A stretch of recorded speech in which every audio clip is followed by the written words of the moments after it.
harus ditegakkan secara adil bagi seluruh rakyat Indonesia. Jangan sampai seperti yang banyak terjadi sekarang, hukum terasa tajam ke bawah, tapi tumpul ke atas. Apa itu maksudnya? Istilah tersebut muncul ketika mulai banyaknya pengenaan vonis hukuman yang dirasa nggak adil antara kaum kasta bawah dengan kaum kasta atas. Tajam ke bawah, tumpul ke atas. Istilah ini sering kali kita dengar di masyarakat Indonesia saat ini bahwa hukum Indonesia timpang sebelah. Maksud dari istilah tersebut adalah sindiran nyata bahwa keadilan di negeri ini lebih tajam menghukum masyarakat menengah ke bawah. Coba bandingkan dengan para koruptor yang notabene adalah para pejabat kelas ekonomi ke atas. Dengan mudahnya mereka bebas dari jeratan hukum.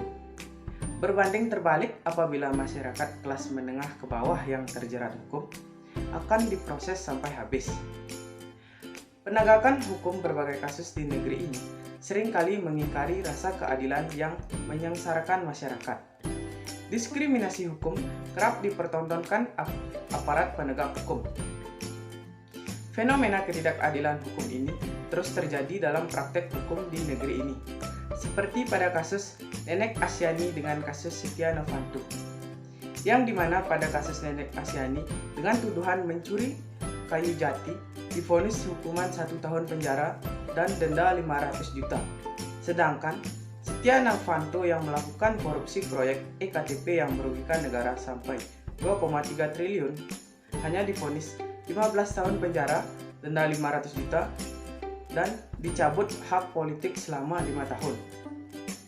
Dari perbandingan tersebut, dapat kita ketahui bahwa keadilan memang masih kurang di hukum negeri ini. Yang dimana perbandingannya sangat jauh, karena Nenek Asyani melakukan pencurian kayu jati yang mungkin kerugiannya tidak sampai puluhan juta, sedangkan Setia Novanto sudah merugikan negara sampai 2,3 triliun. Pendapat saya untuk hukum di negeri ini adalah bangsa ini harus berani untuk memberikan hukuman yang setimpal kepada perilaku atau orang-orang yang melakukan tindak kejahatan.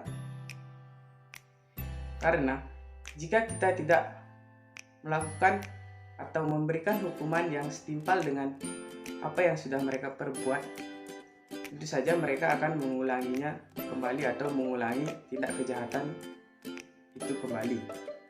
Jika kita sudah berani untuk memberikan hukuman yang setimpal, tentu akan memberi contoh kepada masyarakat lain supaya masyarakat tersebut tidak mencontoh para orang yang melakukan tindak kejahatan ini. Mungkin hanya sekian pendapat saya. Jika ada salah kata, saya mohon maaf. Sampai jumpa.